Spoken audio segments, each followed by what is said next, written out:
important structure. Just for introduction.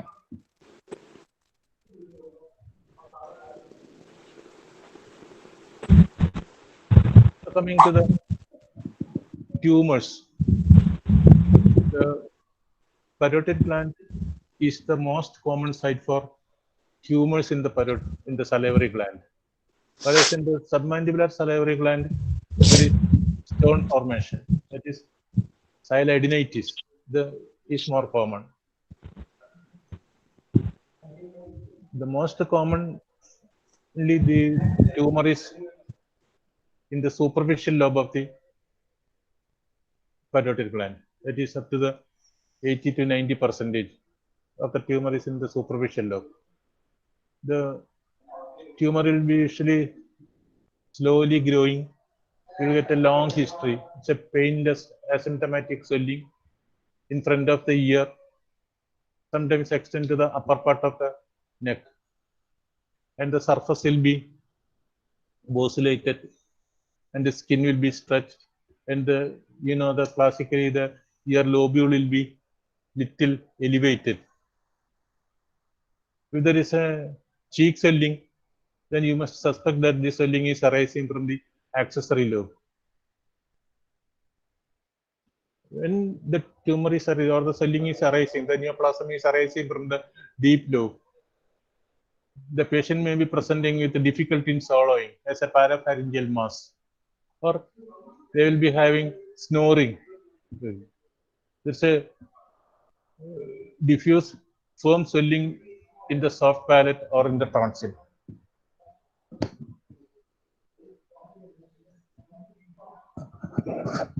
What's the etiology for this parotid tumors? Previous history of radiation to the head and neck for some malignancy, viral, EB virus, lymphoepithelial tumor, most commonly this HIV related. Sometimes they may present with lymphoepithelial swelling. Certain occupational exposure to silica or nitrosamines, some chromosomal abnormal like polysomy 3 and 17, or translocation of chromosome 11.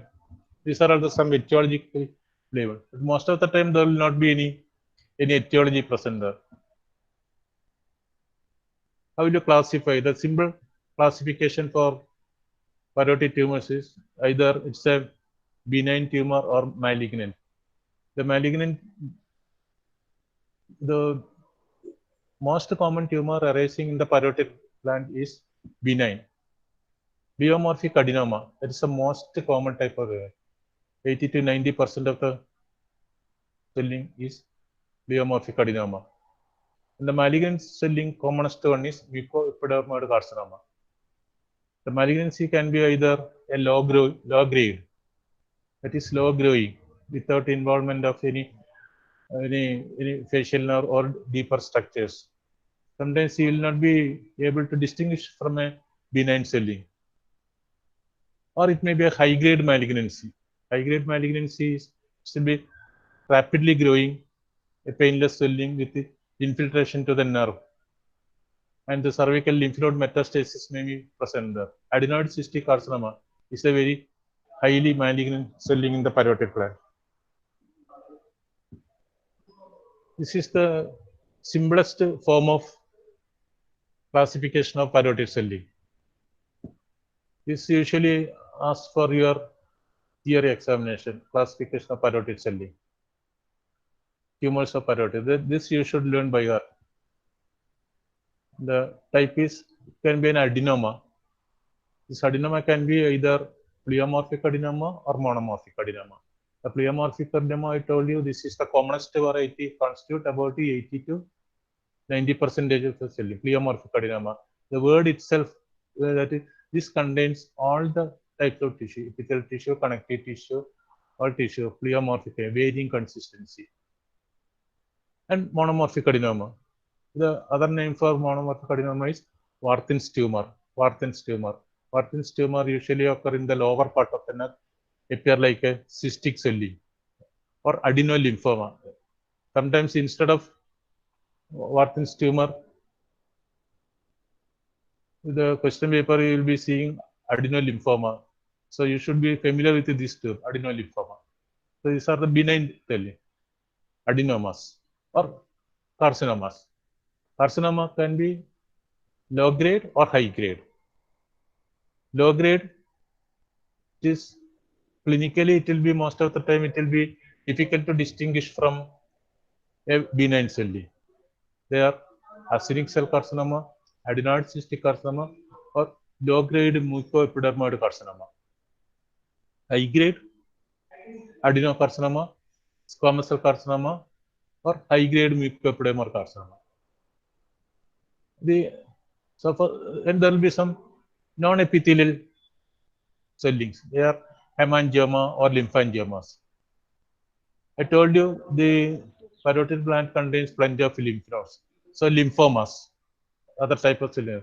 This could be either a primary lymphomas like non-Hodgkin's lymphoma or a secondary, a lymphomas that develop in Sjogren syndrome.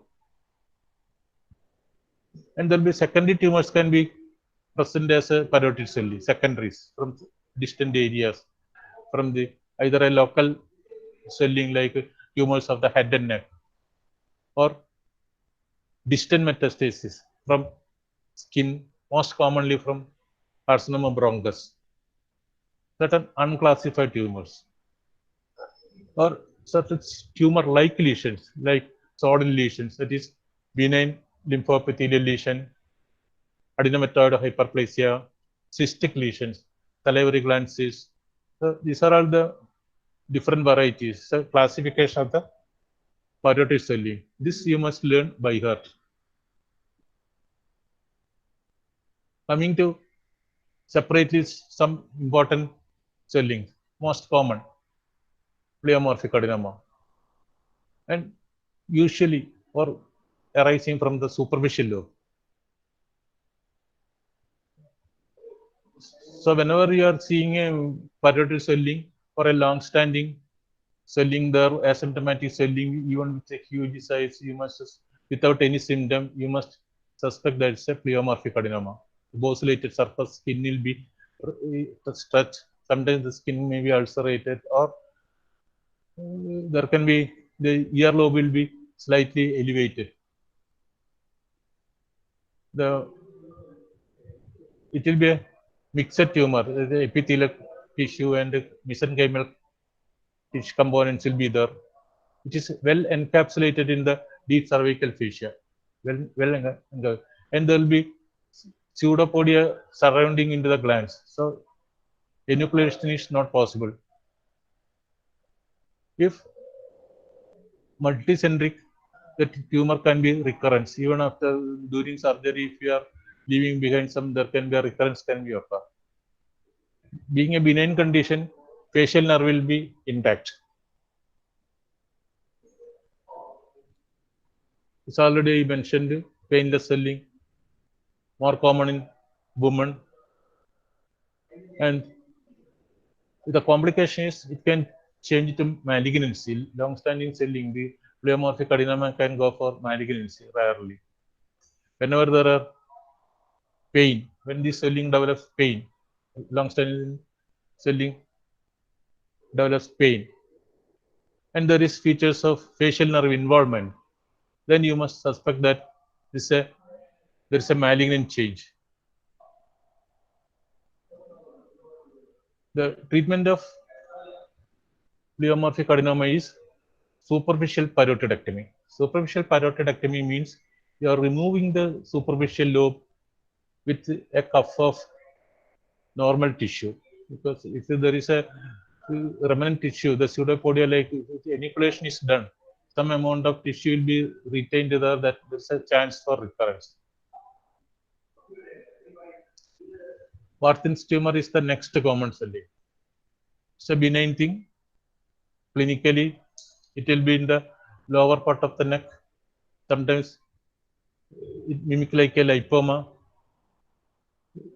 The one thing you should remember is the pleomorphic adenoma can develop in other salivary swellings, minor salivary swellings also, glands also.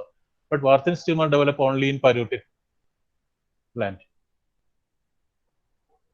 And it is derived by inclusion of lymph nodes, lymphatic tissue into the salivary tissues. The other name is papillary cystadenoma lymphomatosum or adenolymphoma. It's a palisadal arrangement of neoplastic tissue cells will be seen on histology. It is when encapsulated. So the chance of recurrence is rare.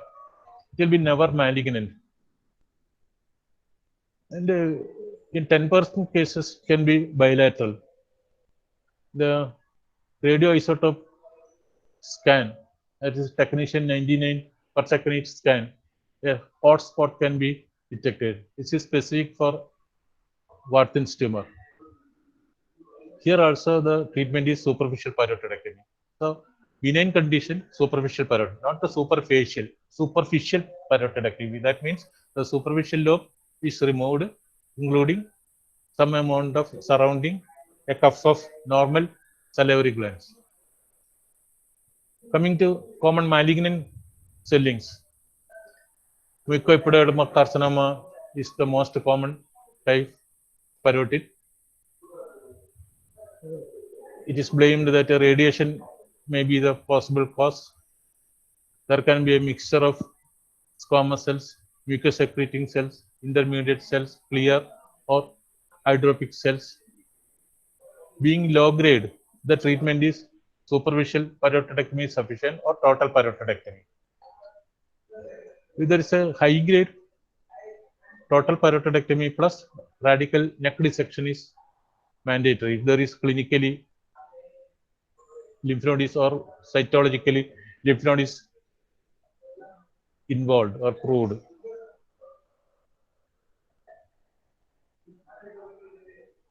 The other variety is actinic cell tumor. It is very rare.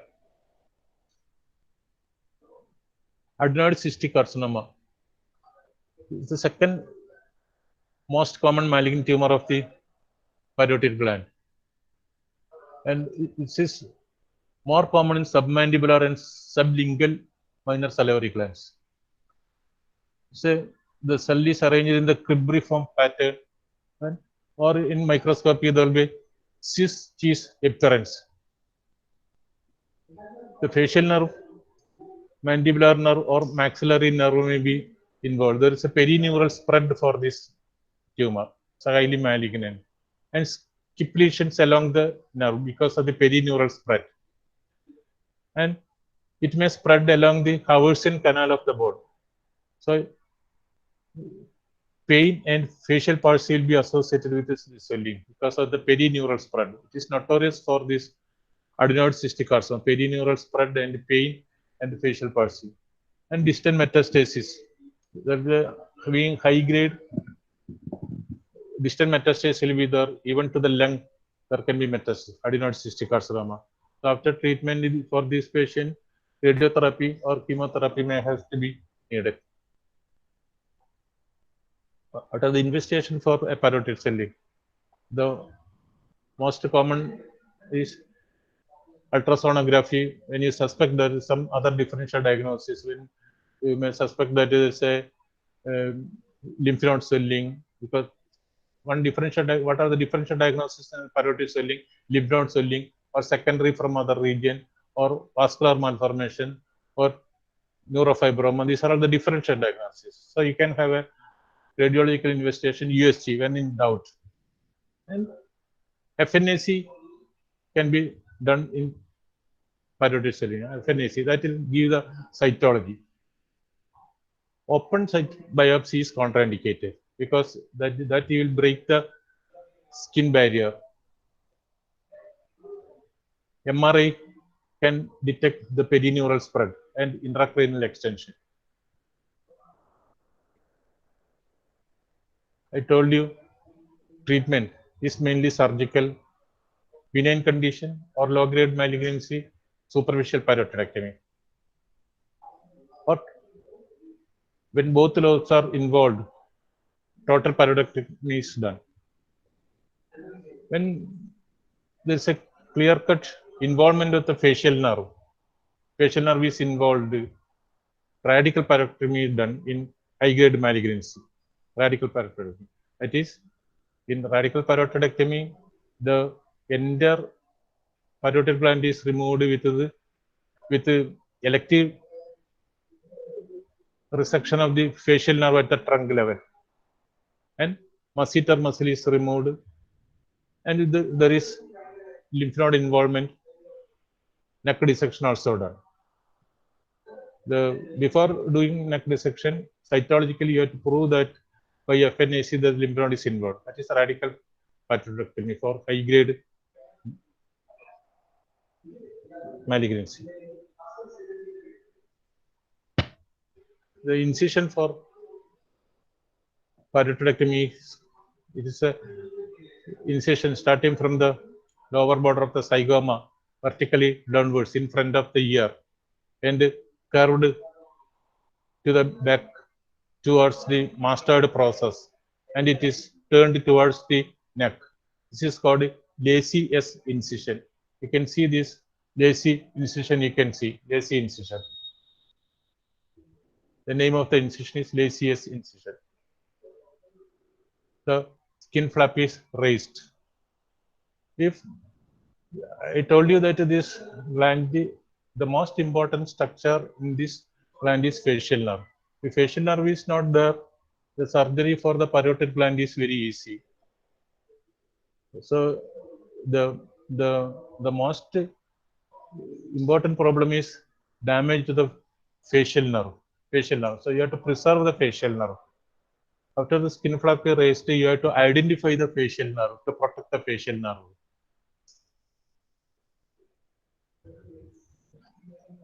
How you will locate the facial nerve? How you will protect the facial nerve? The one structure is the Conley's pointer, tragal pointer, the triangular pointer. That is inferior portion of the cartilaginous canal, the tragal pointer. The facial nerve is 1 centimeter deep and inferior to this tragal point. And that is a one method. You identify the tragal point and locate the facial nerve 1 centimeter deep and inferior to the tragal point. The next method is you retract the sternomastoid muscle and you will see the posterior belly of the digastric. The posterior belly of the digastric muscle is supplied with the facial nerve. When the digastric belly is pulled laterally, you will see the facial nerve supplied to this nerve. So this branch is traced proximally and you can reach the trunk. So that is one method. Or the squamotympanic fissure, dissection up to the squamotympanic fissure, there you can see the trunk of the facial nerve. And this nerve is superficial to the styloid process. The mastoid process can be drilled and the facial nerve identified more proximally. Or after raising the flap from the near the angle of the mouth, the terminal branch is first identified and the nerve can be traced backwards. That is the retrograde tracing of the nerve, identification of the main branches. The terminal branch is first identified and proximity is there. These are all the different techniques. It's a not a very easy process. It needs a careful dissection. So location of the facial nerve also is usually it will be asked as a short note for you. Sometimes Conley's pointer alone will be a short note for you. You can see the tragal pointer, this triangular portion. The styloid process you can see. The posterior belly of the digastric you can see. So these are all the important anatomical landmark where this facial nerve is crossing the styloid process, superficial to the after exit through the stylomastoid process, anterior to the styloid process, it is going into the gland. From there, it is divided in the main branches, then subsequently divided in the peripheral branches. So these between these forceps, you can see the white structure, the trunk you can see, trunk of the plant. The nerve can be see the trunk and divided into two branches. After the final dissection, when the all the branches are preserved. The trunk you can see, main branches you can see, all the 5 branches you can see preserved everywhere.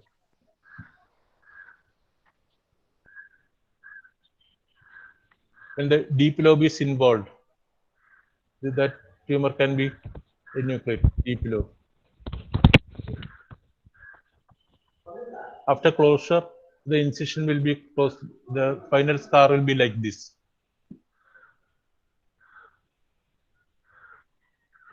You should know what is radical parotidectomy. I told you radical parotidectomy means it is indicated in high-grade malignancy. There is a clinical evidence of facial nerve involvement. The mouth is deviated to the affected side, opposite side. You can see, and there will be radical parotidectomy. The entire parotid gland and the facial nerve plus the ipsilateral masseter muscle is removed and neck dissection if lymph node is involved. And the facial nerve can be reconstructed by using either great auricular nerve or sural nerve can be used as a cable graft. You can resuture, reconstruct immediately. When you are electively you are dividing the facial nerve, you can immediately reconstruct.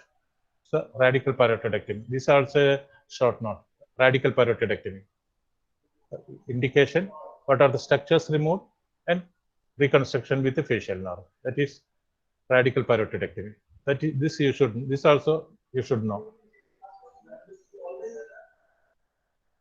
Another important thing is there are certain complications of the parotid surgery. After doing the surgery, some complications are there.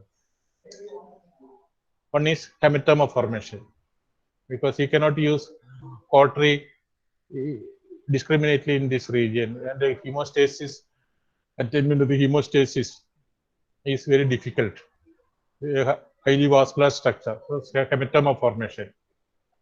There can be infection, secondary infection. There can be some neuropraxia of the facial nerve, that is temporary facial weakness will be there, or facial nerve transection and permanent weakness may be there. Facial numbness may be there. Great auricular nerve will be resected, so there will be a numbness in the earlobe. Xyloscele, there will be a collection of the saliva, a collection of the salivary fluid, and there can be a fistula. The through the wound scar, the parotid gland, the remaining gland will secrete the saliva and it will be forming a fistula. It's a parotid fistula. Very discomfort, annoying symptom for the patient. And sometimes this skin flap can go necrosis. If the skin flap is very thin, it can go for necrosis, flap necrosis. Another complication is Frey syndrome.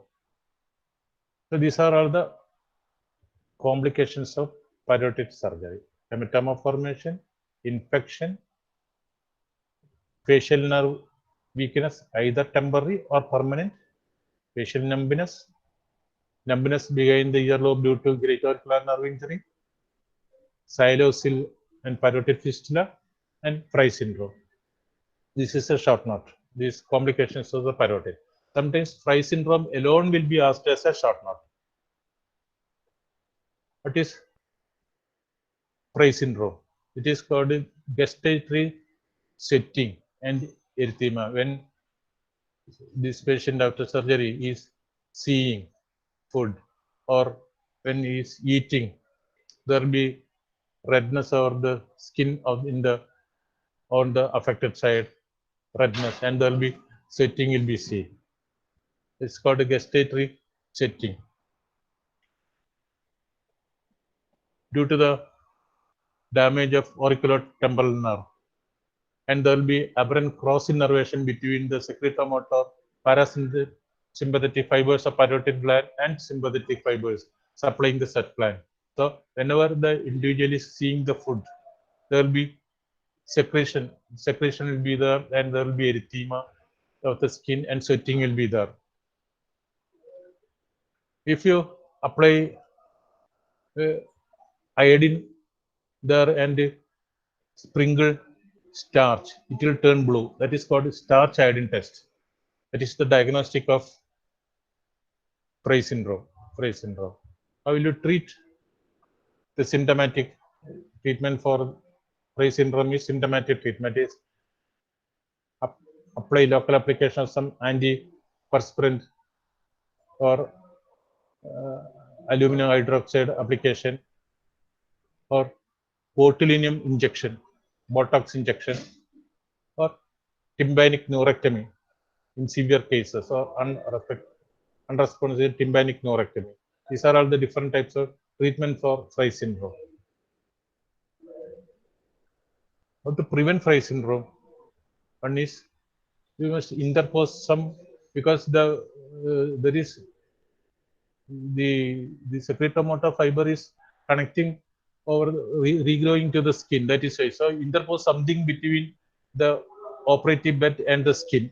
So place a flap over the remaining parotid bed. That is a sternomastoid muscle is taken as a flap and cover over this parotid bed. Or temporalis muscle can be brought and cover over this retained bed. Or some artificial membrane can be placed in between the skin and parotid bed.